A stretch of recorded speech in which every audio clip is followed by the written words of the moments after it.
Carl Taylor is one of Australia's brightest young entrepreneurs. Carl started his first business at the age of 15, but he certainly showed entrepreneurial skills before then. He has written a leading business book called Red Means Go, and it's one of Australia's leading business books. Carl's message is more about just doing it, okay? Not waiting too long till your ducks are all in a row, just having action. Carl's built and sold 3 businesses, and he has been in the top 30 under 30-year-old awards in Australia for the last 2 years. So if you do me the pleasure and privilege of standing up and putting your hands together for Carl Taylor. Thanks, guys. Thanks, Steve. Thanks, guys. Wow, great to see you all. Just a quick question, just so I can get a feel for the room. How many of you own your own business? How many of you own your own business? Okay, majority of the room, awesome. And how many not? How many aren't in your own business yet? Okay, cool. Awesome, thank you. So, as Stephen said, I'm Carl Taylor, and today I'm going to talk to you about how you can think bigger and work smarter in your business. Ivan shared with you, how you could potentially get customers from your competitors. How many are interested in getting customers from your competitors? Yeah? So he showed you one way. I'm going to actually share with you another way. Now, before we get into that, though, I firstly want to thank you guys for being here. Because how many of you could be somewhere else right now? Honestly, how many of you could be somewhere else right now? All of us. I could be somewhere else. You could be somewhere else. All the speakers could be somewhere else. But you guys took 1 day, 2 days out of your business. Friday, Saturday. I've been in rooms just like this. I constantly go to rooms just like this. And I know what it takes. So I want to say thank you for being here. And a big thank you also for Stephen for putting on this event. So let's give him a round of applause. And I want to say thank you all for being here, as I said. So just turn to the person next to you, give them a pat on the back and say, oh shit, he's interactive. Okay, so I have 2 rules for our presentation, okay? 2 rules. How many rules? 2. Thank you. 3. Okay. No, 2 rules. And the first rule is this.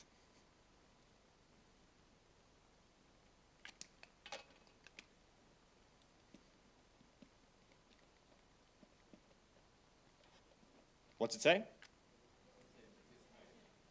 100% participation. You might be thinking, well, Carl, I'm already doing this. You might be thinking, oh, do I really have to raise my hand and call out and do all those stupid, funky things? The next thing you know, I'll have you all standing up and dancing. Don't worry, I'm not going to do that. But there's a reason that you need to participate. Because Stephen talked about there's so much you're going to remember subconsciously, but there's a certain amount you're going to remember consciously. How many would like to make sure that this weekend you retain 80% consciously of what you learned? How many would like that? Awesome, thank you. So participating is going to help you do that. I love learning. I'm obsessed with learning accelerated learning techniques. How can I learn faster, quicker, and implement it? And one of the things is, yeah, sure, it's a bit crazy, but you can look crazy and weird in here and get results, or you can just sit here and go, no, I'm not going to do that, and not get the results. It's kind of your choice. By interacting, raising your hand, moving your body, you're conscious, you're here, you're going to learn more. So how many of you commit to 100% participation? Awesome. Thank you. Second rule. Second rule.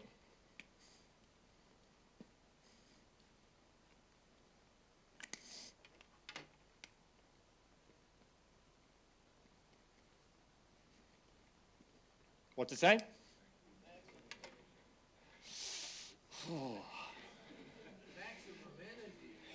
Let's try that again. What does it say? Thank you, yeah. Again, you're going, oh, what? Here's the thing. How many of you have ever had your mind in one place and your body in another place? How many of you ever had that experience? Yeah? Driving the car is probably the most common place that happens. When you do things with energy, if you believe in metaphysical stuff, then there's some reasons around that. But if you don't, when you do things with energy, it brings you into the present moment. It brings you right here and now, mind and body. When you do that, mixed with 100% participation, you are going to learn so much more, and you're going to leave this on Sunday, you're going to start implementing amazing things in your business. Okay? So are we all cool with this? How many commit to 100% participation, maximum energy? Say hell yeah. Hell yeah. Awesome, thank you. So before I kind of get into all the good stuff, you might be thinking, well, who's this kid? Who's this 27-year-old kid that looks like he's 20? Would it be okay if I told you a little bit about me, how I came to be here? Would that be okay? Yep. Thank you. Sydney Morning Herald, they called me, what did they call me? They called me a veteran at 26. And when I read that, I thought, oh, that's a bit rich. But you know what? I kind of got over it and went, that's not too bad. I've been in business now for 12 years. And I know some of you probably been in business longer. I've made plenty of mistakes. I've had some great successes too. I started my first business at 15. First business failed miserably. How many can relate to that? Yeah, thank you. But it led into my next business, doing web design, web development. I had that all through high school, and I sold that at age 18. I didn't really know what I was doing, and I sold that business for a grand total of $600. Woo! How many like $600 to sell your business? Yeah, I sold it for 10 times less than what it was worth. And you might be going, oh, $6,000, that's not that much either. But for a business I ran part-time through high school, I really didn't know what I'm trying to tell you guys is I knew nothing about business. All I knew is I wanted to get into business because I wanted freedom, flexibility, lifestyle, maybe even wanted people to envy me. How many are willing to admit that maybe that part was your drive to get into business? A couple of people, thank you for your honesty. So I sold that business. Then I bought into an IT support business using absolutely no money. And I had that business for 8 years. Ran that business, built it, changed the business model numerous times, changed the business model once, and lost pretty well 50% of our customers overnight. That was a tough one. Very quickly scrambling, trying to change the business model back to get customers again. Went to sell that business 3 times, finally sold it in 2011 for a very generous 6-figure deal. Then, before I sold that business, I bought a gift hamper business, very different, IT. All of a sudden I was in gift hampers, I had stock that could go out of date. Who knew that food could go out of date? Crazy, crazy. Anyways, bought that with the whole intention of building it to sell it again. 18 months later, sold it for 1,000% return. So I wrote a business book, I've been in media and different awards, but to be honest, what I'm most proud of is that for my entire adult life, which some might go, well, that's not that long, I'm 27. But my entire adult life, I've had the lifestyle, the freedom that many dream of and haven't achieved. I've traveled the world because of business. I've given to charities and communities in need because of business. And I've been there for my friends and my family when they needed me most. All because of business. So that's kind of me. One thing I do need to tell you is I am not a financial advisor. I'm not an accountant. All information I'm going to give you is of a general nature. I am a licensed business broker, but I am not those things. So just turn to the person next to you for legal purposes and say, I understand. Awesome. Thank you. Hell yeah. Yeah. Okay, so for all of you guys who are in business, how many of you started your business from scratch? Started it from scratch? Wow, vast majority. Awesome. What were some of the challenges? Shout them out. What were some of the biggest challenges when you started your business? Clients, yeah. Well, getting those clients, getting those first few customers. Absolutely. What else? Cash flow. Yes. Finance. Competition. Yeah, other people out there competing in the same space. Legal compliance. Absolutely. What else? Lawyers. Lawyers, yes. Anything else? Time? Absolutely. Starting a business sucks. It's fun and exciting, yeah, but like, maybe I'll draw it a bit later. I've got this little pyramid, call it the pyramid of awesome. But when we first get into business, right, in that startup phase, it's fun, it's exciting, and we're making maybe a little bit of money, and we're working full time. But what most people don't tell you is once you get past that startup phase, we move into struggle, where we're making a little bit more money maybe, but we're paying staff, so we're not really paying ourselves, and we're actually working overtime. Yeah, and that's what people don't realize. Starting a business sucks. Someone once said a startup business, I was posted on Facebook a couple of days ago, a startup business is just an organization looking for a scalable business model. So what if you could skip all that startup crap and just scale a business? Would that be pretty cool? Yeah, getting customers, those first, I remember starting businesses where In the first 6 months, so I spent more on registering business names, logo design, websites getting created, business cards, than I made in the first 6 months of running the business. How many can relate to that? Yeah, everyone goes, oh, starting a business is so cheap. $500 you could start a business. But they forget the fact that, yeah, $500, then more money's going to go out, more money's going to go out, and there's nothing coming in yet until you get that first few customers. Yeah? So what I want you to do, I just want you to take 60 seconds, turn to the person next to you and tell them a bit about your experience when you first started your business. Go. What were your biggest challenges?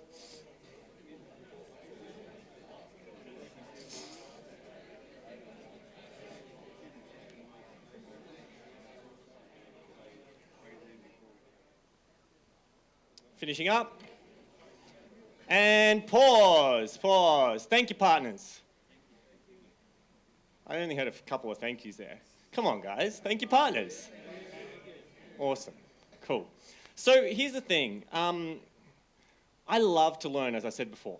And for the last 10 years, I have kind of had this obsession of figuring out what separates the average small business owner with the top 2% of entrepreneurs. People like Richard Branson, Steve Jobs, Bill Gates. What's different? I've spent hundreds of thousands of dollars to be in rooms just like this. Books, seminars, online programs, coaches. I've had business coaches, life coaches. I've been fascinated trying to figure out what is that key thing. And I kind of stumbled across a formula that the top 2% of entrepreneurs use, but most people don't even know it. Would you like to know what that formula is? Was that everyone? Was that maximum energy and 100% participation? All right, I'll tell you. This is what it is, okay?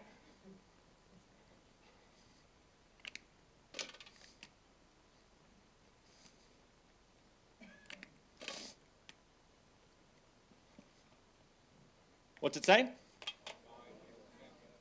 They buy, they build, and they sell. They buy, they build, and they sell. How many of you have a retail business, out of interest? Or have ever worked in retail, or ever shopped in retail? How many of you have ever done that? Should be everyone's hand, thank you. What do retailers do? They have a product and they buy it at a what price? Wholesale price, thank you. Wholesale price. Then what do? They build some value, thank you. They add value.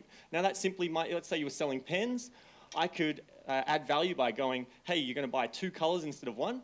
Or it might be, hey, Mr. or Mrs. Customer, tell me what you need it for. Oh, you need the red pen. And I've added some value, yeah? Which allows the retailer to sell it at what kind of a price? Retail price, a markup, yeah, retail price. Buy it wholesale, add some value, sell it at a retail price.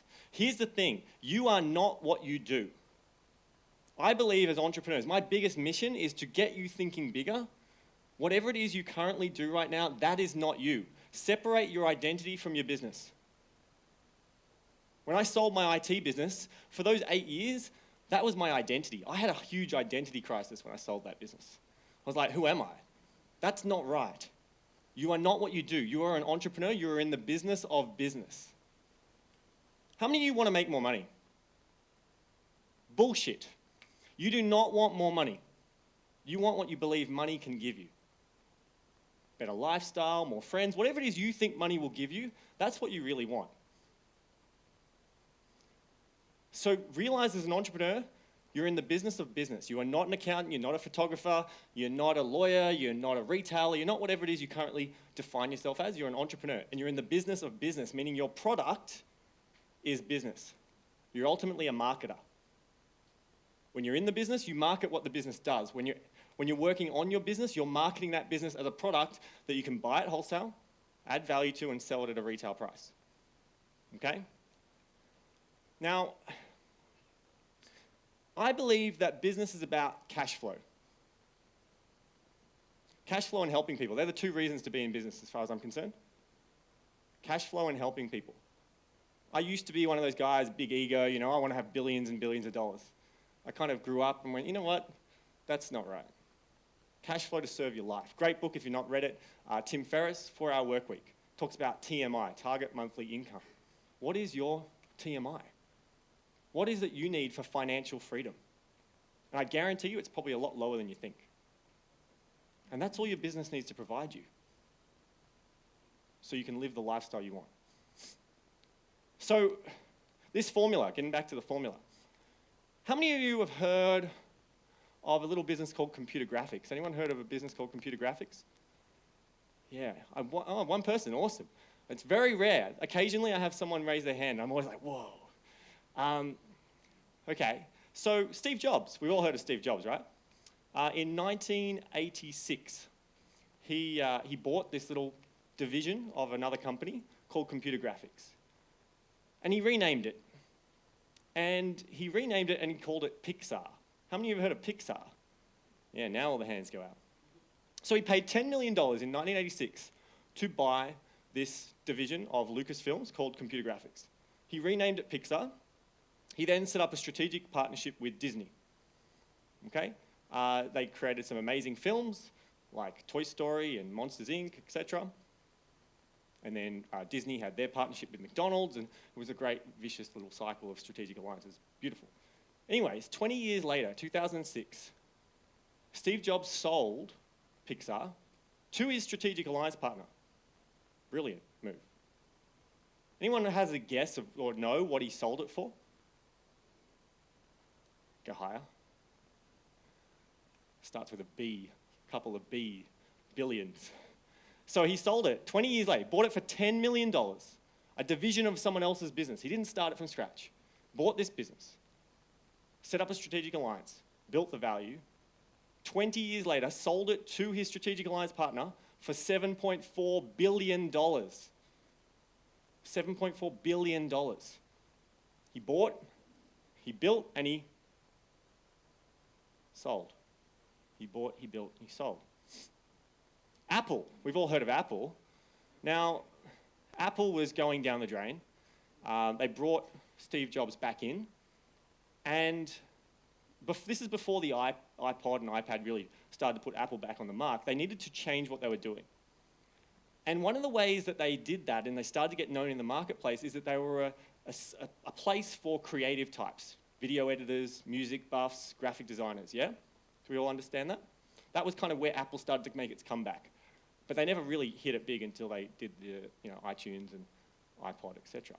But one of the key things that helped them do that is there were 3 key pieces of software, because they were really much a hardware business with a little bit of software with their OS X, but it was really some software that put them on the map. 3 key pieces of software. How many of you heard of these? GarageBand, iMovie, and Final Cut Pro. How many of you heard of those 3 pieces of software? Apple did not create those pieces of software. They bought 2 businesses, which gave them those 3 pieces of software, which helped them rebuild their business. Okay? Even though they're in an existing business, bought, built, and here's the question. What did Steve Jobs and what did people like Bill Gates do in their business? How do they sell their business? Shareholders. See, one of the biggest things people say to me, Carl, I never want to sell my business. How many of you feel like that? I love what I do, I'm never going to sell my business. Anyone here? A couple people. Yeah, thank you for your honesty. I used to argue with that stupidly, and what I realized is it was not about, what it is there's a fear of letting go of the business. Selling your business doesn't have to be what we call a trade sale where you completely step away. Okay? You can sell your business through franchising. You can sell your business through shareholders. Even getting private investors is selling your business. This is why I'm not actually a fan of capital raising in the early days. A lot of people, I know a lot of people in the tech startup world, and they're all chasing, it's a brand new business, I'm chasing investors. I'm not a fan of that because you know what? You're selling your business at a wholesale price. You haven't built any value in it yet. Most of these tech startups, if they work smarter, you can bootstrap it, you can pre-sell, there's all sorts of smart ways. Capital raising, I think, is the easy way out.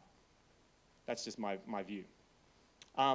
So you're selling your business no matter what you do. One day you will sell your business or you'll shut it down.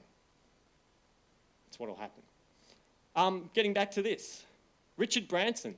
How many of you like Richard Branson? Really aspire to be like Richard Branson? Love Richard Branson. He's seen as this big tech, not tech, but startup guru, yeah? He's done this too. How many of you heard of Virgin Publishing? Anyone heard of Virgin Publishing? So in 1989, Richard Branson bought a company, been around for over 100 years, called W.H. Allen. Publishing company, been around for over 100 years. W.H. Allen. Bought it. About a year later, renamed it, called it Virgin Publishing. Then what did he do? You know the formula, what did he do? Yeah, he sold 90% of it, as Branson does. He usually sells about 90% of every business to Random House Publishing. How many heard of Random House Publishing? Yeah, and kept 10% in the Virgin Group to kind of license out his name. Like Branson realizes that what his value is his name and the Virgin name. He doesn't fly the planes, right? He doesn't make the music. He doesn't write the books. He knows that he's an entrepreneur. He's in the business of business. He buys, he builds, he sells. Yes, he starts and builds and sells, but he uses buying as well to grow his business. Okay? So just turn to the person next to you and say what you've got. Let them know what's the biggest thing going through your head right now based on what we've talked about. Go.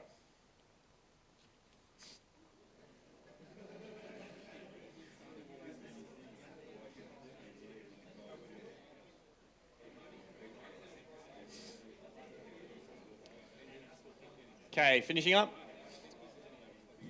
Finishing up. And pause. Thanks, guys. Thank your partners. So get just a bit of a shout out. I'd love to hear what's some of the takeaways so far. Where are we at? Shout them out. Buy, build, sell. Yes, thank you. What else? Target monthly income. Yeah, TMI. Absolutely. Thank you. What else? Come on, guys. Surely there was more to it than that. You were talking for ages. Adding value for premium price. Selling at a retail price. Yes, absolutely. Thank you. Separate your identity from your business. Absolutely. Big one. Keeping an interest in the business that you've sold off. Absolutely. Really smart. Like equity play. Always look for the equity play if you can in a business. Absolutely. We'll get to some strategies on how you can do that. Thank you. What else? Anything else? Come on, give me one more. I'll stand awkwardly like this for the next hour if you like. I can. Come on, guys. One more. The business of being in business. Thank you. Appreciate it. Awesome. So, I could go on with a few more examples of this. Ray Kroc, McDonald's. You may not know that McDonald's was started by these two brothers, the McDonald's brothers. However, the man behind McDonald's Corporation, as we know it today, Ray Kroc. He was just a salesman. Just a salesman selling milkshake makers and things to restaurants. He got a big order from these two brothers. He thought he'd go check out what they were doing. He was impressed. They'd open a few stores. He liked what they were doing. So he bought a handful of McDonald's restaurants for, I think it was 1.2 million back then. He then, what did he do? We all know the story. What is McDonald's really great at? Yeah, franchising. You're kind of jumping to the sell. Yeah, but the building is systemizing. 14-year-olds around the world can make the same crappy hamburger no matter where you are. Yeah, and real estate, definitely went for the real estate play, yeah. But the other key element is he then sold it through franchising. Sold the business again and again and again and again. Franchising, if you want to do it, doesn't suit every business, but is a great way to sell your business because you get to sell it again and again. The problem is, I'm not a big fan of buying franchises. So if any of you have bought into a franchise, I'm sorry. It's got its place, but yeah, in general, you're buying at a retail price because someone else has already got it to that point. Or there are some dodgy people out there selling franchises that they haven't even proven the business model works, and they're just trying to sell franchises. But I could rant for hours, we don't have time. So how many like to you might be thinking, well, Carl, but I'm already in business, how does this help me? How many would like to see some numbers on how this could work and apply to your business? How many would like to see that? Okay, cool. So, do I need to kind of go through what a profit and loss is? Be honest, like anyone here going, oh, I'm not quite sure how to read a P&L? All right, cool. I'll kind of briefly explain anyway, just in case. So, I'm not going to do all the things, but so we're going to look at an existing business. I've just chosen some numbers to make it simple. I don't know what sizes you're at. If you need to add zeros, remove zeros, go ahead. Cool? To make this relevant to you. So we've got our revenues. Okay, so we're doing 250 grand in revenues. Our cost of goods are 100,000, meaning we have gross profits of 150 grand. You're all with me so far, yeah? Cool. Let's say we've got 120 grand in expenses, meaning we've got 30 grand net profit. This is our net profit. Yeah? If we were to sell our business right now, are there any accountants in the room? Awesome, cool. So right now, did anyone get really involved in sale of business and valuations in particular? Cool. Right now in Australia, what's the average for like an average small business, one that's kind of you're buying it from the owner, you're buying yourself a job? What's the multiple that most people are selling for? What was that, 1? Yeah, 1 to 1.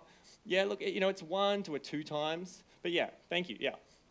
So if you were to sell your business, there's so many different valuation methods. The accountants in the room will be able to tell you heaps. As a business broker, they taught us like 50 stupid different valuations. The most utilized one around the world is known as a multiple of EBIT, earnings before interest and tax, or sometimes EBITDA, earnings before interest, tax, depreciation, and amortization. Basically, it's really a fancy way, there's a bit more to it, but it's a fancy way of talking about your net profit. Cool? So congratulations, you're all basically licensed business brokers now. So right now, if it was a 1 to 1, that would mean that this business, 30 grand of profit, is worth how much? 30,000, 1 times the net profit. It's a 1 to 2 times multiple. So in this example, let's be generous, because a lot of people are going for a 1 times because they haven't set up their business properly. Let's, for this example, say we could sell our business for 1.5 times. We'll kind of split the difference. Okay? So 1.5 times, which would make that business worth what? 45,000. 45,000. Okay. Yeah. So what we're going to do, because I wanted to show you how this is relevant to you already in business. This is our business. We're going to now go and buy a competitor. We're going to buy another business that does exactly what we do. And guess what? To make the math simple, they've got the exact same numbers as us. They're doing 250 grand in turnover, 100 grand in cost of goods, so gross profit, expenses are the same, so we've got the same net profit. Cool? So what's going to happen to our turnover? What happens? We go to 500. What's going to happen to our cost of goods? Does it go up to 200? Who said it shouldn't? Thank you. Why not? Bulk buying, economies of scale. I think the number one skill that every entrepreneur should have is negotiation. And it is a skill. It's not a talent you're born with. Trust me, I sold my first business, 600 bucks. I couldn't negotiate at all. I can now. Now, the best skill you can ever have is negotiation. In business, you're negotiating with customers, suppliers, friends, real estate, landlords, family.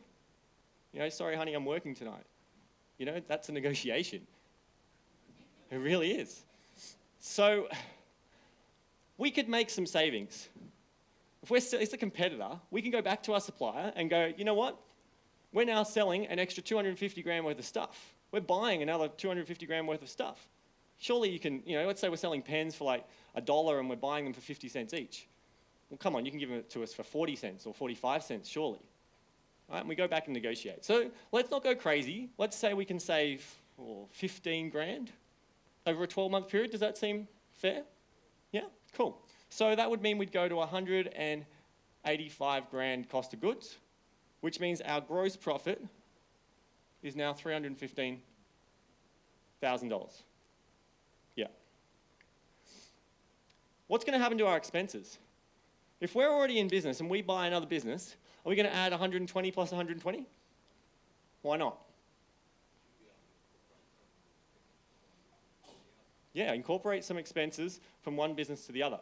See, if you have a receptionist and the business you buy has a receptionist, do you need 2 receptionists? No.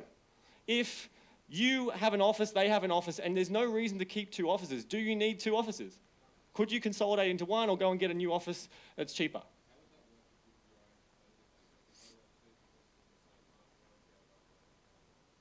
Well, that's where you wouldn't make that saving if you were going to do this. So the question for the recording was if you were buying another business that you wanted to keep separate as a competitor and not amalgamate them, then yeah, you couldn't make a saving on that, but there'd be other savings. See, things like accounting. They have an accountant, you have an accountant. Are your accounting fees going to go up? Yes. Are they going to go up as much as what they're currently paying on top of what you're paying? No. your fees will go up. Same with bookkeeping. Fees will go up, but they're not going to go up as much as what they're currently paying. Mobile phones, phone systems, you can get it all combined. Websites, hosting, share a server. There's all sorts of, this here is like one of the most powerful lines in this. See, Albert Einstein was once asked, what did he think was the greatest invention by man? Does anyone know the answer? Compound interest. Thank you, compound interest. This is compound interest for business. And the biggest one happens here in this line. Better, so I teach people how to buy a business from scratch, but this is actually even more relevant and more powerful to you already in business. Because you get faster results, because you've already got a whole bunch of expenses that you can save on. So let's say we can save, let's say we was one employee. Yeah, they were getting 40 grand a year, and we don't need them anymore. So we can go now to 200 grand expenses. We've saved 40 grand, okay? Maybe we bought some systems that helped us save that person, another double up of employees. So what's happened to our net profit? Yeah, to what? 115. Thank you. Here's the thing, I know it's early and we're doing math. Don't worry. I suck at math. I did general maths. I use calculators all the time. You don't need to be a math whiz to succeed in business. You just need to know what the numbers mean. As long as you understand what the numbers mean and can use a calculator, you're fine. Okay? So is it okay if we continue going through a little bit more math and then we'll get a bit more fun? If I could show you how you could double your business pretty well like that. Would that be okay? All right, just check it. Just want to check. So if we were going to still say we could sell this business at a 1.5 times, what did we sell this business for? If it was 1.5 times? Any math whiz? It's 172.5. Okay, so if to buy this business, we figured out we were worth 45 grand, yeah? So when we bought this business, we would have paid 45 grand for that business. So we had 30 grand in profit. We spent 45 grand. How much to our profit did we add? Did we get our money back? In 1 year. And we're not even talking some creative finance, which I'm going to get to, on how you can do that without actually having to pay 45 grand up front. Would that be cool? And then look at our value if we actually sold the business. Or, this is the other thing, if you don't sell your business, the value of your business is important because of a little thing called net worth. You know, you hear about the BRW rich list, right? And they're worth $1 billion. Mark Zuckerberg, billionaire, right? He doesn't have just $1 billion sitting in a bank account somewhere. That's not how it works. His net worth is that. His shares in his company is worth that. His assets. Does that make sense? So your ability to get loans and all sorts of things come into the net worth of your business. So not only did you get the profits, which could be money in your pocket, but also the value of your business, making your net worth increase as well. And accountants can show you whether that's a good thing or a bad thing, and it's your thing to figure out. But this is the power. What if you know what you're doing, it's not that hard to go from a 1 times to a 2 times. There's kind of 2 ladders to build a business, right? One is the profit ladder. You need to increase profits. This is one strategy. This is actually one of the high-level strategies of the profit ladder. The second thing is the value ladder. And the first 2 rungs of the value ladder are systems and security, okay? And those 2 things can very much easily take you. And you guys are in this room, you're learning systems, I know that. That's going to help you go from a 1 to a 2 times, okay? So if we sold this business for a 2 times, what would we sell the business for? It'd be 230 grand. We could sell our business just by spending 45 grand. Instead of selling our business for 45 grand, we spend another 45 grand in 12 months of our life, and we've now been able to sell our business for what percentage is that? I don't know. It's a lot, right? Now I'm seeing some faces where you're like, 5 times, 500% return, nice. Is this stuff good? Is this getting you thinking bigger? Maybe working a little smarter? Hell yeah, nice. So look, just quickly, turn to the person next to you and tell them what's the best you got so far. We're going to move on. We're going to show you how you could actually buy another business, and this will be an interesting one. But just share with the table right now, what's the best thing you've got? How could this apply to your situation? Go.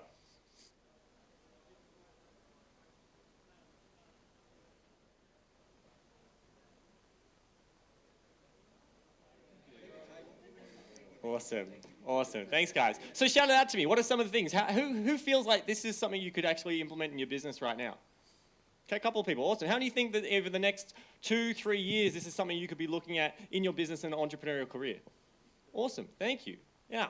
So now I'm going to show you, this is pretty cool, right? But we're not done. Because, as I said, we're going to get, in a moment, I'm going to show you how because you might be going, well, this looks all good, Carl, but those of you who didn't raise your hand, is it because you're like, well, I don't just have 45 grand sitting around to go and buy another business? Is that for a couple of you why you didn't raise your hand? A couple of people, yeah, thanks. Hell yeah. So I'm going to show you why you don't need to do that. I mean, I've had students who've been able to buy businesses for 20 grand that are doing $1 million turnovers. Businesses for as little as $1. Not $1 now and not $1 in a bit of it, $1. We'll get to that, okay? We'll get to that. But we aren't finished because what if we decide to buy another business now? So we've done this, but we choose, and remember, we haven't actually done anything organic growth here. The slow, what I call slow growth, marketing.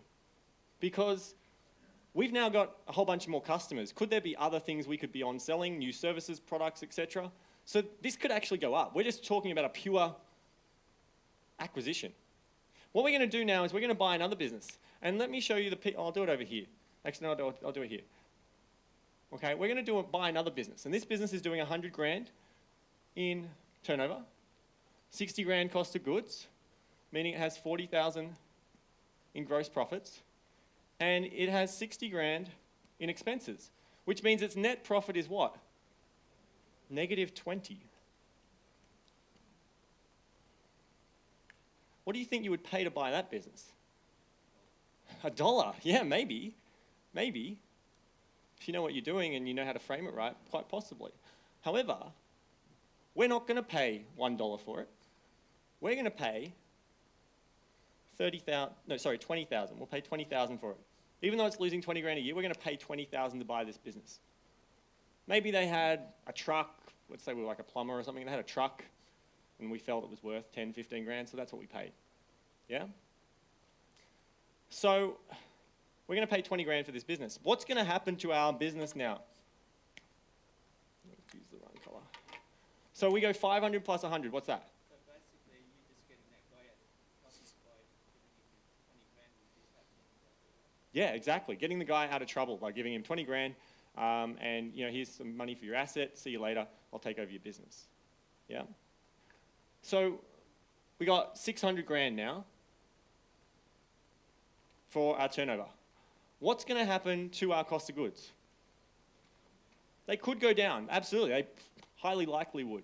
But you know what? For this example, just to make it even more worst case scenario, let's actually leave it exactly the same. Yeah? We cool with that?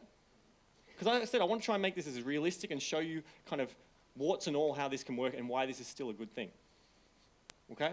So that stays 60. So we're going to add 60 to 185, which I've already done the math to save me the time. It's 245. 245 grand. Okay?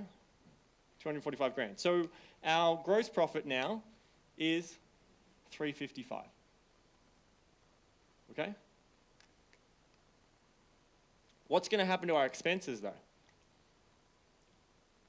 They're going to reduce. This is where the biggest saving happens. If we're buying a business like this that's been losing money here, chances are the big problem, this 60 grand, is probably partly made up of some of the wages he was taking for himself, other stupid expenses that were sending him down the drain. And so a lot of this we're already doing, if not all of it, possibly. All we may actually have been taking is where we took that asset and we're taking his customers and his suppliers, possibly. So we could actually wipe out that whole 60, but we're not going to wipe out the whole 60. Let's wipe out 40. We can save 40 grand. Remember, we're talking over a 12-month period here as well, an extra 12 months. So that means we're going to go up to $220,000 in expenses. What's happened to our net profit? What's our net profit now? 135. Thank you. 135. So we were doing 115 grand in net profit. Yeah? We spent how much? 20 grand. How much did it add to our net profits? 20 grand. So we got our money back in the first year. Another year after that, another year after that. Plus we got access to a whole bunch of new customers that we could be on-selling as smart entrepreneurs. We're on-selling other things, products, services. Yeah? But we're not talking about that right now. What's going to have happened to our value? We already said we could probably sell this for a 2 times. So let's sell this for a 2 times. Which means we can sell this business for what? Was it 270? Thank you. 270 grand. So we were worth 230. We spent 20 grand. And we were able to sell our business already for more than that 20 grand on top. Yeah? And as I said, we haven't done any organic growth or anything like that. Does anyone know what that is, the percentage return on our original? So right here, back here, okay, we're in a business, we're doing 30 grand net profit. And for some of you, maybe that's you. As I said, add a 0, remove a 0, whatever works for you. We spent 45 grand. We then spent another 20 grand. So how much in total have we spent? 65 grand. I'm going to show you how you don't actually have to spend 65 grand right away to do that. But 65 grand. What did we do to the value of our business? 6-fold. We spent 65 grand. When did we get our 65 grand almost in that first acquisition? In 12 months? And remember, this is ongoing profitability. Plus, we probably got some staff to do more of the work that we're doing, maybe got some systems, because business is about lifestyle, yeah?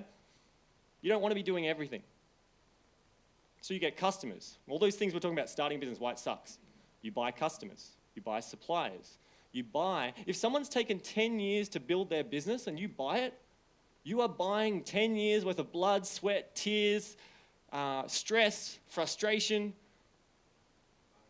marketing, figuring out what worked, what didn't work, that startup trying to find the business model that's scalable, and then you get it, and guess what? You don't pay for it. If someone spent $1 million to build their business over 10 years, as much as they'll try and tell you it's worth $1 million, it is not worth $1 million. Not just because that's what they spent. Okay? This is compound interest for business. Now, as I said, you're probably all going, well, that's all well and good, Carl. Sounds maybe too high level for me. It's not accessible. You can do this now. You can do this now.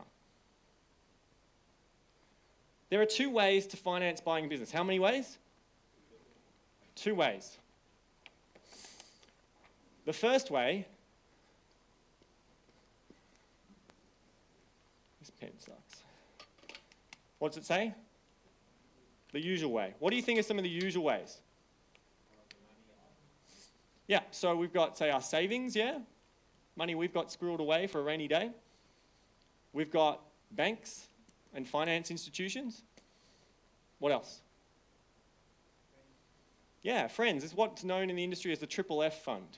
Friends, family, and fools. Okay? I've borrowed money from family. I don't recommend it. I've never done the whole friends thing. I can imagine it's probably 10 times worse than family. And fools, when we're talking fools, we're not talking about fooling people. We're talking about people with a high risk appetite. You know, sometimes known as angel investors. Okay? So we've got the triple F fund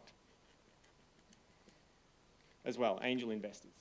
They're kind of the usual ways to finance buying a business. Credit cards, bank loans, personal loans, whatever, triple F fund, or our own savings.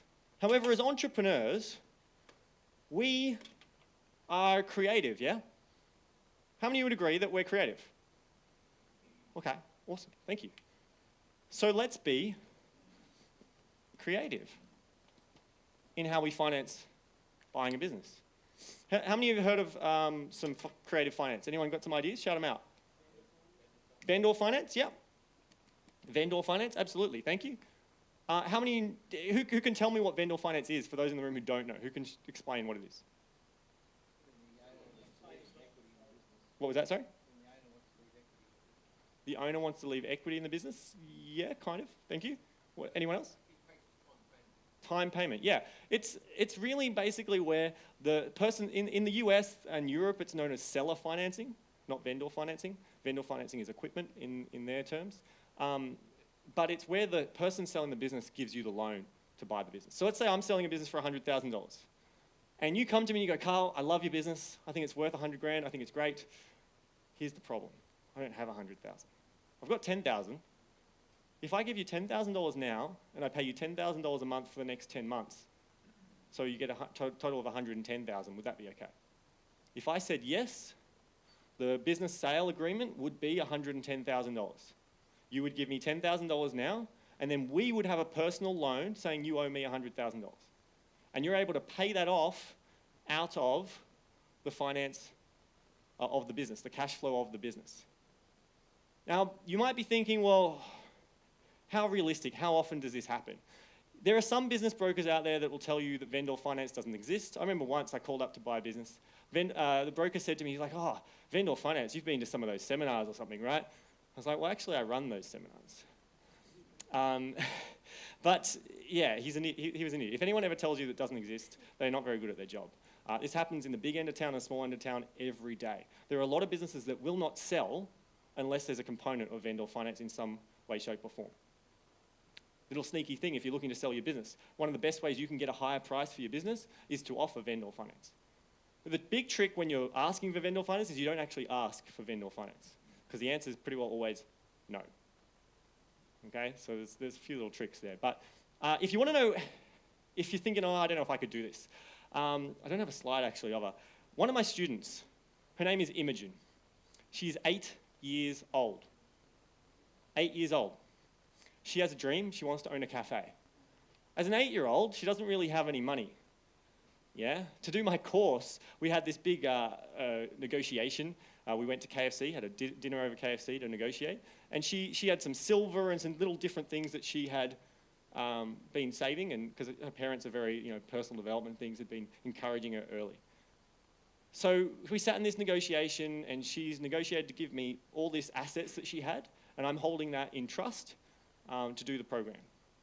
And when she successfully sells a business, she's going to give me 3 times the price of the course, and if she doesn't, I get to keep all her assets. We had negotiated hard. She managed to get her dad to chuck in a couple of $100 as well to be held in assets. But anyways, it was really great. But the thing is, she doesn't have any money. Her parents have said they're not going to put any money in to buy the business. They're happy to drive her around to negotiations and things, but that's it. She's had 3 cafes agree to vendor finance. 3 cafes. One, asking $150,000, have agreed to 100% vendor finance. That's pretty rare, but it happens. 100% vendor finance. So if she can do it, you can do it too. Another one of my students, he sent me a text message. He's saying he had 3 deals. See, I often use examples of cafes and beauty salons, hairdressers. That's because a lot of people in my community, that's what they're looking for. But this works in any industry. Hotels, a guttering business. One of my students, what did he have? He had 2 motels agree to vendor finance. He had a dog grooming business agree to vendor finance. He had a guttering business agree to vendor finance. He had a roofing business, plumbers. Sky's the limit. So vendor finance, great strategy. It's probably my second favorite strategy. Any others? Any others? Solicitor finance. Can you explain what you mean by that? There are people that have got properties and they've got a lot of money and they're looking after their affairs. And what they do is they go and negotiate on behalf of the customer, and the customer's getting a return on the money. Yep. Yeah, so that's a bit of a twist on vendor finance, but yeah, absolutely. Thank you. Yeah, so we can call that one, we'll call it solicitor finance. Awesome. Any others? Venture capitalists? Yeah, that can maybe come into the fools here, but yeah, definitely. Was there one up there, Ivan? Taking an option? Yeah, an option on the business? Absolutely. So an option is kind of like where you put some money down to say, I'm going to buy this business over time, right? I want the option to be able to buy the business at this price, at this time. Yeah, people do this in property all the time. My favorite strategy is what we call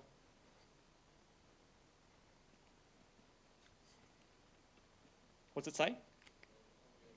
Knowledge and skill. How many of you have ever, and Ivan kind of touched on it a couple of times this morning, how many of you have ever been to a business, been to a website, been to a cafe, and gone, if they did this, they did this, they did this, they could be doing so much better in the business? How many have ever done that?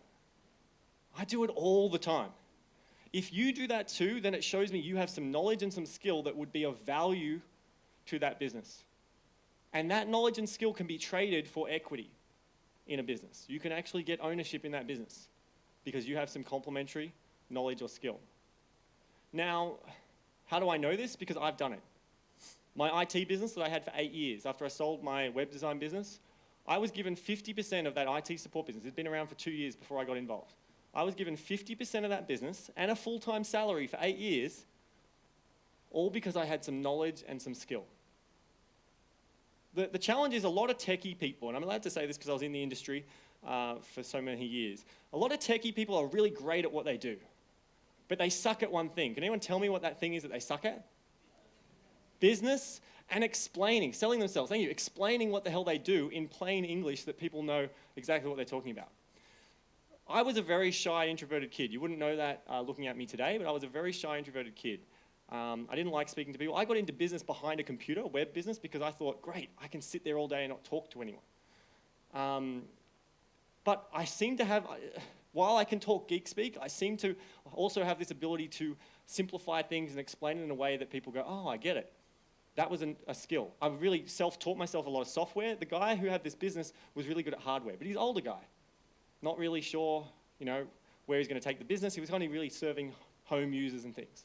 I was able to negotiate to buy into this business, got 50% of the business, full-time salary, because I had the ability to sell and explain things, but also I was prepared to learn servers, small business server, this kind of thing, which allowed us to start targeting bigger businesses.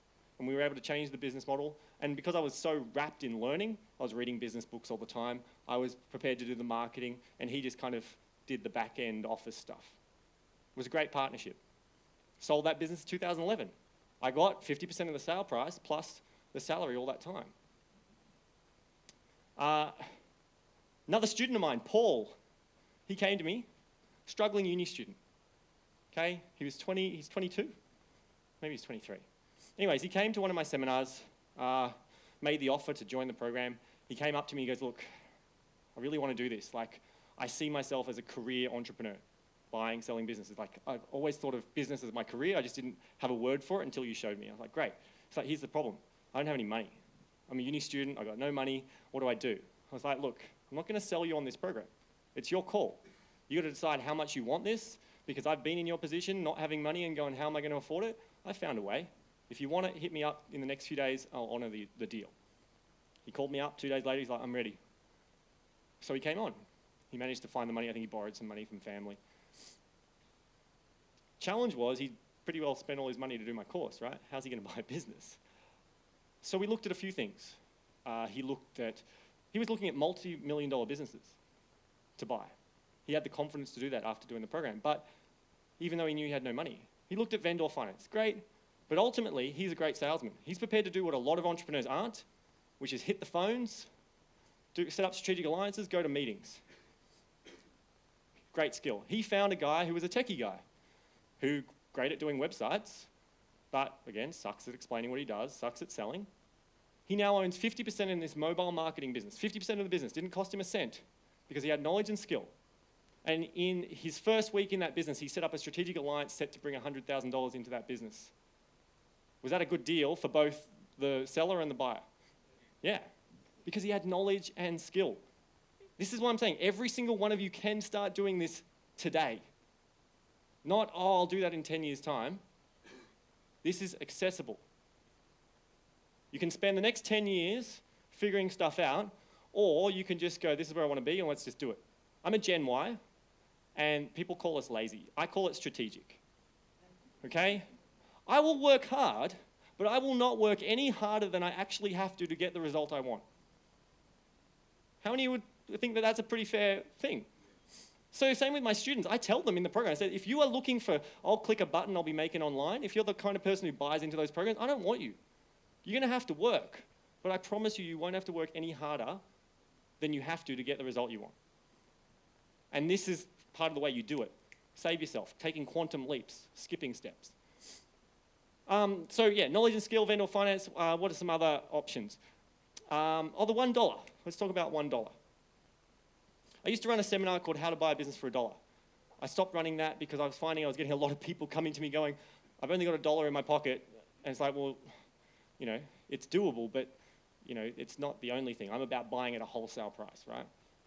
But $1, how did it come about? A lot of people, when they hear that, and you might be the same, have gone, well, you must be ripping people off. To tell someone their business is worth $1, that's outrageous. Be honest, how many of you think that that might be a bit outrageous? Yeah, thank you. Absolutely. They think, oh, Carl, you must be ripping people off. I can't believe I'm going to report you. You know, if people who know me, that is furthest from the truth. It's about win-win relationships. It's about finding someone in need and help. Remember, business is about cash flow and helping people. Buying businesses is one of the best ways you can help people because a lot of people selling their business are in need. They either need to retire, health reasons, all sorts of things. So let me frame, actually before I explain how it all came about, I actually want you to, we have a bit of a competition in the room. I'm going to give you 5 minutes. 5 minutes. At your tables, I want you guys on a list to come up with as many reasons as possible that someone would sell their business for $1. Now, the way this works, okay, let me explain the dollar before I tell you my story and stuff and you do this. I'm not saying their business is worth $1. I'm actually saying their business is worthless to me. Worthless to me. I'm not saying it's worthless. I'm saying it's worthless to me. So, the $1 is to allow a transaction to occur, for us to transfer assets legally. That's all it is. This happened on the big end of town. I'll give you some examples if we've got time as well. But I want you guys, this is your chance. Competition. See who can come up with the most reasons that someone would sell their business to you for $1. Okay? Your time starts now. You've got 5 minutes. Go.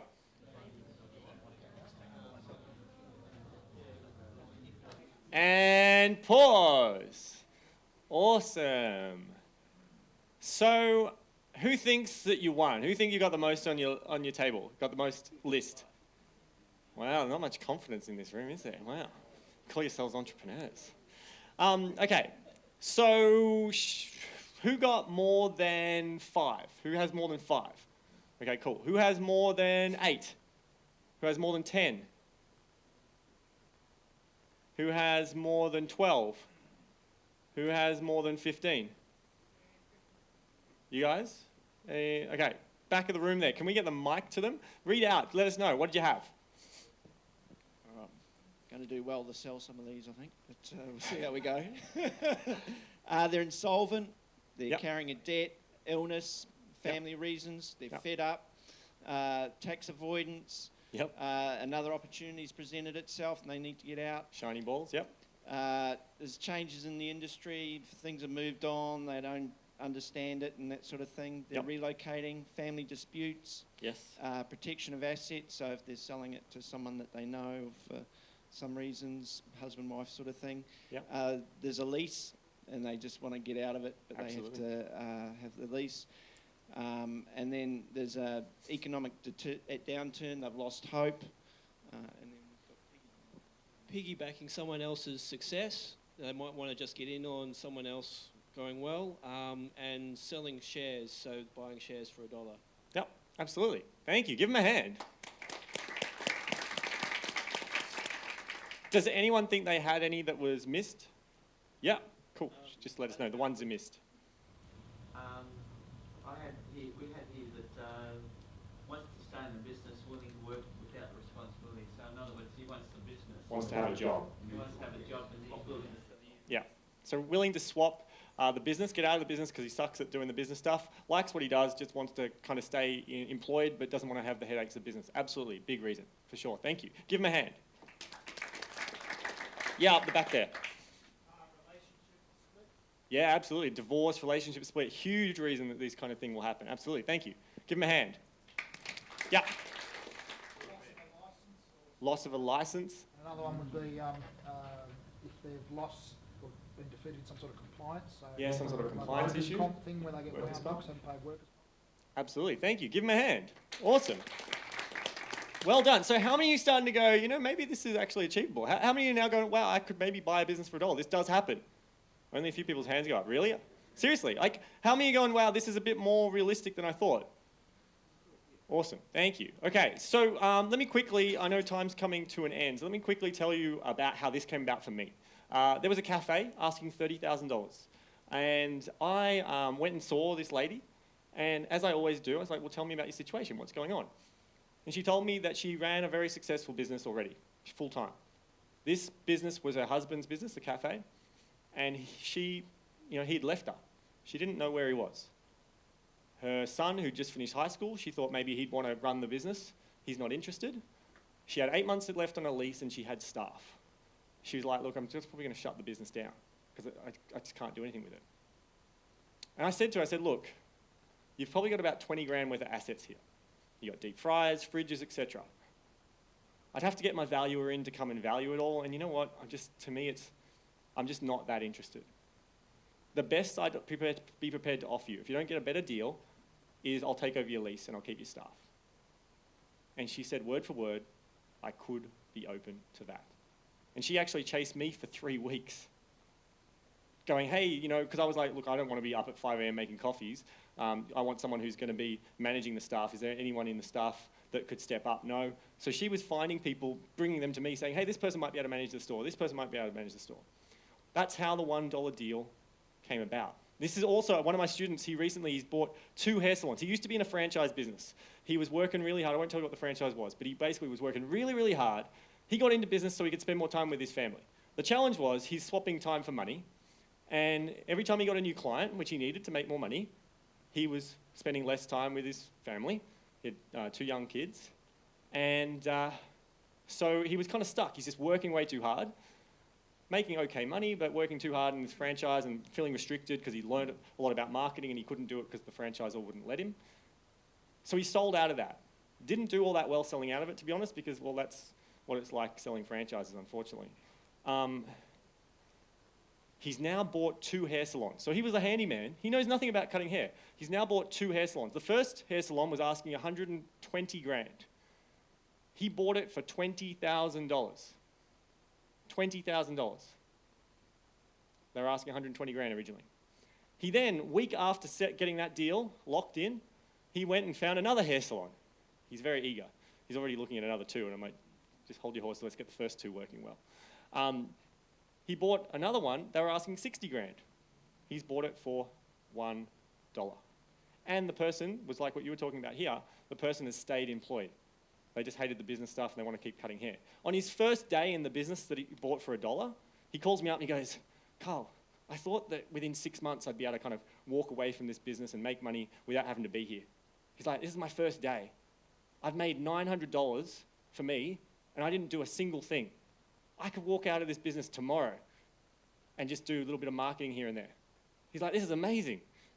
So he spent $20,001. He now has 2 hair salons.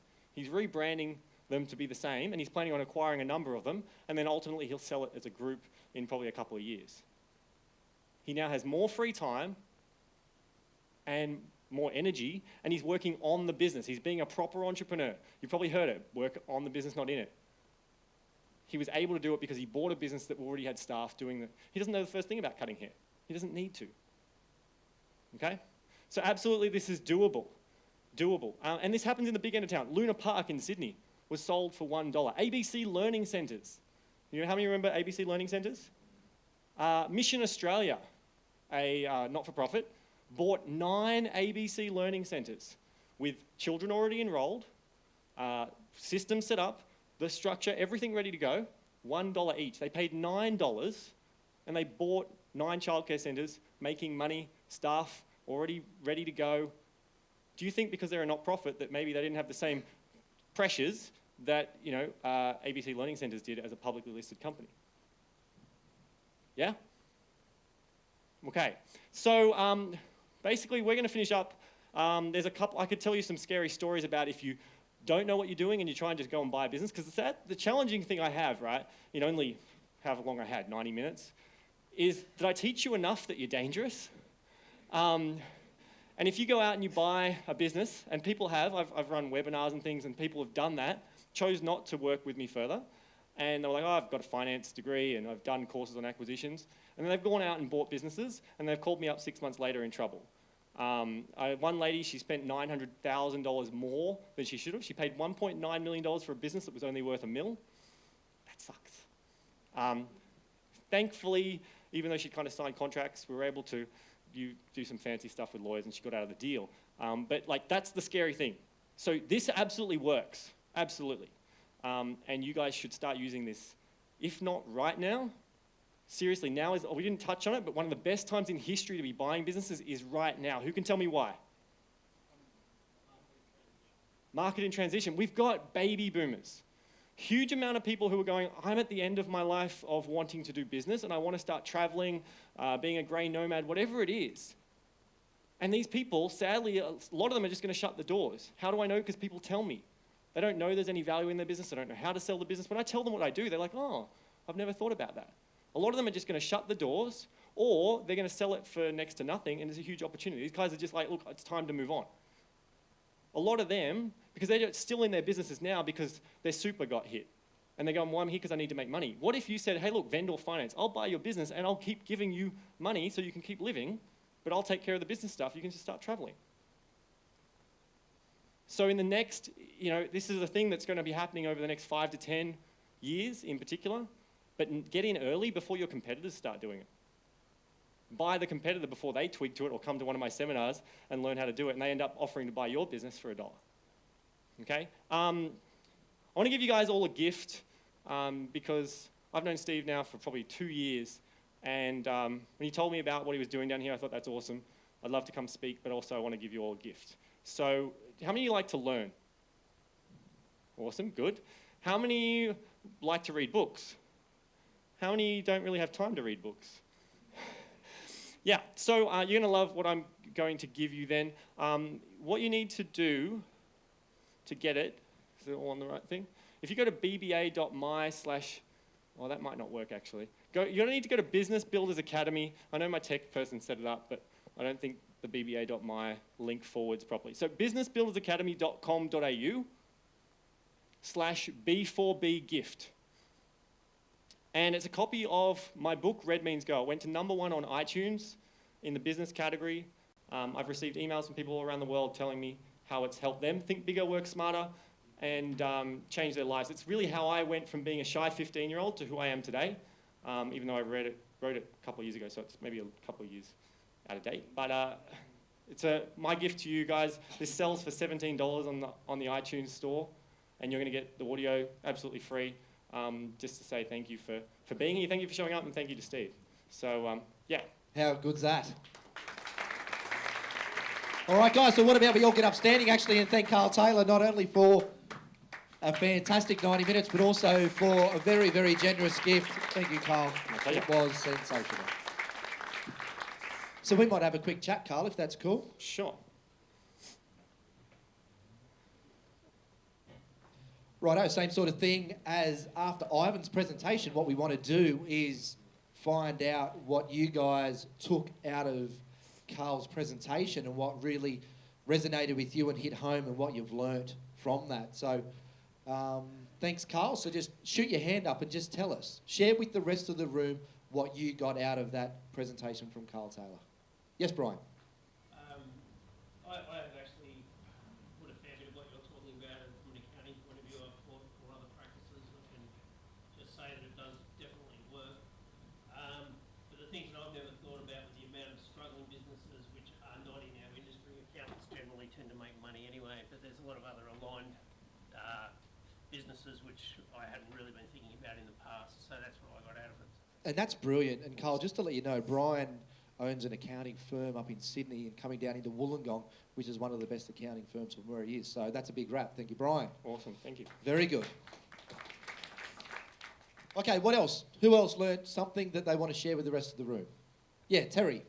It just sort of opened my eyes as to not get locked into, have tunnel vision in what my business is doing, and I can add another business to it if I need to. Reasonably easy the way you're saying, but one of my other questions was these businesses that you acquire, do you just fall over them, or where do you find them? Okay, so the question is, where do you find these businesses? Which is a good question, Terry. Yeah, so there's kind of two ways to find businesses for sale. There's 3 types of businesses for sale, but I teach you to focus on 2. Those are listed businesses, so there are lots of business for sale websites, there's newspapers, and you can find businesses that way. However, for a lot of you, your competitors and people in your industry aren't necessarily going to be ready to sell right now. Or they might be, however, they haven't thought about it. So it's how do you access those unlisted businesses for sale, the people who aren't selling yet. And I mean, to give you some quick ideas, so businessforsale.com.au is a great site, businessesforsale.com. That's a UK site, but it's got some Australian sites. Seek Commercial, probably one of the worst websites in terms of aesthetics, but being Seek, they do get a lot of listings. So there are a lot of those. And then for getting unlisted businesses, there's kind of a lot of strategy around how you do that. Yeah, I mean, it's hard to give you in a quick soundbite. You can look at things like LinkedIn and just calling up. But it's really like you want to manage the approach right. There's a lot of stuff you want to do before you make the approach, and then, you know, building that, kind of having a strategy. Like I didn't have time to go through it, but one of the big things is, you know, before you buy any business, you've got to have rules. That's the big mistake that people make, is they just go out there with no real strategy. The biggest mistakes happen when you don't write your rules. And rules are designed to do two things: protect and focus you. Okay? So, like, I mean, if it's for anyone who is seriously going, this is something I want to do, come and see me at the back of the room. I've got a masterclass coming up in September that you guys can attend. It's a 2-day. Or I've got DVDs, and I brought a couple of things here today if you want some DVDs and books and stuff. So just come and chat to me. I'm going to be around for a little while. So, yeah. Yeah, perfect. All right, maybe 2 more questions. Guys, shoot up your hands. Yeah. Ooh, that's a great question. There's so many. How do I list?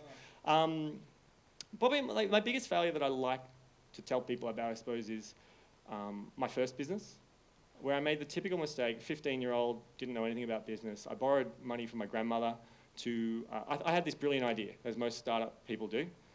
And he's like, oh, I'm going to sell costumes. Now, I was going to do it online. This is early days, pre-Google being what it is. And... I thought, yep, great. Went online, found this place in the States, bought these costumes borrowed money from my grandmother to pay for them. But being 15, knowing nothing about business, hadn't read a business book or seminar or anything yet, just the idea, who do you think my market was? Who do you think I thought my market was? My friends, school. How many 15-year-olds have a couple $100 or whatever to buy a costume and will need a costume? So I had this great thing, had these things, took them into school. People were like, wow, that's really cool. Who wants to buy it or hire it? 0. So that was probably my biggest lesson, biggest failure in terms of, it was a great getting started, but lesson in learning that, and you may have heard it before, but the idea is most people, they think they've got a great idea, and I see it in tech startup people all the time. They've got a great idea, and they think they're going to revolutionize things. You can do that, but you've got to find the hungry crowd and just give them what they want, as opposed to creating this brand new revolutionary thing, because you haven't proven it and you're probably very wrong. So yeah, that was probably my biggest failure. I mean, other than that, I've hired staff and wasted, $6,000 on this one guy, hired him through a recruitment agent, and then 2 weeks later he, gave back all his stuff. So, it didn't make me any sales. Recruitment company was like, yeah, we'll get you another person. Did they? No. So that was $6,000 just down the drain. Selling my business for $600 when it was worth $6,000. Like, yeah, I could probably keep going. Yeah, and it's really interesting question, and it sort of fits in with the theme that I wanted to get across to you guys for these 2 days. And if you look at the cover of your folder, there's a quote there, and I have done that on purpose, because the question was, what's your biggest mistake? And it's only a mistake when you stop. That was a mistake, you stop and you have failed. Yeah. And then it's a lesson if you keep going and continue. Yeah, look for feedback, not failure. Yeah, so it's really distinct differences between what is a mistake and what is a lesson. And if you can get that mentally, that this is a lesson that I've learned rather than a mistake that I've made, then that's where the possibilities lie, I would say. And that's the lessons that I have, Carl has, and most of you that have travelled on the business journey will have made or learnt from lessons along the way. And just quickly also on that, sorry, I think one of the other big lessons that I've learnt in more recent times is as entrepreneurs, it's kind of why I do what I do now, because entrepreneurs, right, we see shiny balls everywhere and chase opportunity after opportunity. And I like to think of life as like a sushi train. And so, opportunities are coming past all the time. You need to reach out and grab it and take it off the plate. But the thing is, I don't know if you've ever been to Sushi Train and got too many things, and in that small little space you've got, there's only so much you can kind of hold, right? Business is the same thing. Opportunities, sure, if you don't pick it up, it might not come back around. Maybe someone else will pick it up, or it might, or another opportunity is not far behind it. Opportunities of a lifetime, a mentor once said to me, the opportunity of a lifetime or deal of a century will come around every day. So just be focused and know what you need to do. You know, you don't need more shiny balls. Like, you're going to hear a lot of strategies from me, from other people this weekend. You need to decide what's right for you and what fits in with your ultimate plan. And don't go, oh, I need to do this and I need to do this. Because I've been to seminars where they say, oh, you need a website. No, you need to write a book. No, you need to do this. And then ultimately you sit there and go, well, what do I do?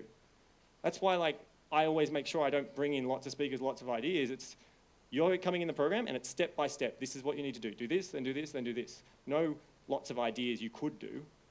So make sure you're clear on what you're trying to achieve and just stick to it. Very focused. Good friend of ours, Andy Smith, and I call it the entrepreneur's curse that we have. As entrepreneurs and business owners, we are always looking for that bigger, better idea, when really we should just stay so focused on what we're doing, make it work, make it profitable, and then maybe perhaps leave ourselves open for new adventures and new ideas.